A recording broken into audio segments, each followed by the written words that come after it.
Assalamualaikum warahmatullahi wabarakatuh. Kami dari kelompok 3 akan membahas mengenai metode game teori. Secara garis besar, game teori adalah suatu metode penelitian yang digunakan untuk menganalisis suatu keadaan, permasalahan, permainan, konflik, ataupun kasus yang melibatkan seseorang dalam pengambilan keputusan, yang dimana keputusan tersebut dapat membawanya mendapatkan keuntungan ataupun mendapatkan kerugian. Selanjutnya adalah pembahasan mengenai metode game teori.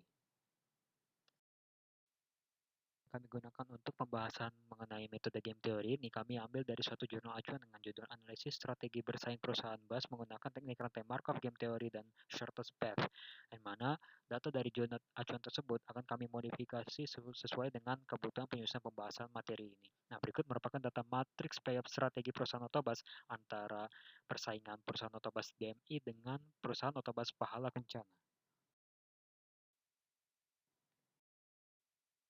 Untuk mengetahui strategi mana yang cocok digunakan oleh perusahaan otobas dalam bersaing dengan perusahaan otobas lainnya, maka langkah pertama yang akan dilakukan dengan menggunakan metode game teori adalah menentukan nilai minimax sebagai pemain baris. Pemain baris di sini adalah pemain utama dari permainan ini, di mana pada kasus ini pemain utamanya adalah PODMI. PODMI akan memilih nilai paling kecil untuk setiap baris strateginya. Selanjutnya dari nilai-nilai kecil tersebut dipilih nilai yang paling besar.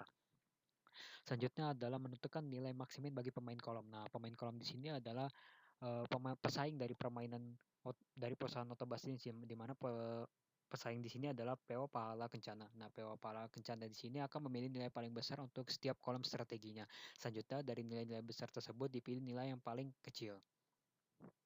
Nah, selanjutnya adalah menentukan nilai permainan atau saddle point. Nah, saddle point ini adalah nilai permainan di mana akan diketahui strategi mana yang cocok digunakan oleh perusahaan otobas tersebut. Nah, diketahui jika nilai minimax dan maksimin sama, maka dikatakan permainan sudah optimal. Akan tetapi jika nilai maksimin dan minimax tidak sama, maka akan dilanjutkan dengan menggunakan metode strategi campuran. Nah, jika sama, nama metodenya adalah strategi murni.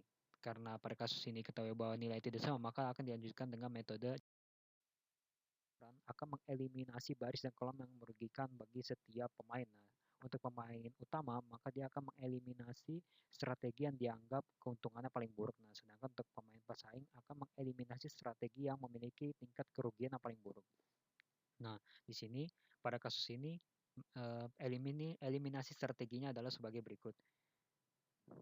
Nah, selanjutnya tentukan nilai probabilitas pada setiap strategi, yang mana setiap perusahaan otobas akan menggunakan beberapa strategi dan tidak menggunakan satu strategi mutlak, di mana satu strategi mutlak akan digunakan pada strategi murni. Sedangkan karena pada kasus tersebut tidak nilai minimax dan maksimin tidak sama, maka akan menggunakan strategi campuran, di mana akan menggunakan beberapa strategi dengan tingkat probabilitas dan proporsi sesuai dengan perhitungannya. Nah, berikut merupakan perhitungan probabilitas untuk PODMI.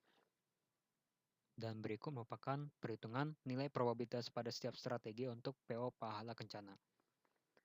Dan berikut merupakan hasil rekapitulasi perhitungan probabilitas dan saddle point untuk kasus ini. Nah, ketika nilai saddle point telah sama atau nilai minimax dan maksimalnya sama sesuai dengan perhitungannya, maka dikatakan bahwa perhitungan tersebut dikatakan telah optimal atau nilai permainnya sudah ditemukan, di mana setiap pemain akan menggunakan beberapa strategi sesuai dengan proporsi dan probabilitasnya sebagai berikut. Hasil pengolahan data yang telah dilakukan sebelumnya, maka didapatkan tabel strategi persaingan sebagai berikut. Nah, berdasarkan tabel tersebut, dapat ketahui bahwa nilai permainan atau nilai optimal antara persaingan PODMI dengan PO Pahala Kencana adalah 4,5. Artinya, PODMI meskipun menginginkan keuntungan lebih besar, namun dengan mempertimbangkan strategi yang akan digunakan oleh PO Pahala Kencana, maka strategi yang dapat digunakan adalah meningkatkan dan memperbaiki harga tiket dengan proporsi strategi 62,5% dan pelayanan strategi pelayanan dengan proporsi 37,5% untuk meningkatkan keuntungan mereka. Sedangkan PO Pahala Kencana, meskipun menginginkan kerugian yang akan dialami sekecil mungkin, namun dengan mempertimbangkan strategi yang akan digunakan oleh PODMI, maka strategi yang dapat digunakan adalah meningkatkan dan memperbaiki harga tiket dan fasilitas dengan masing-masing proporsi strategi ada 50% untuk mengurangi kerugian yang akan mereka alami.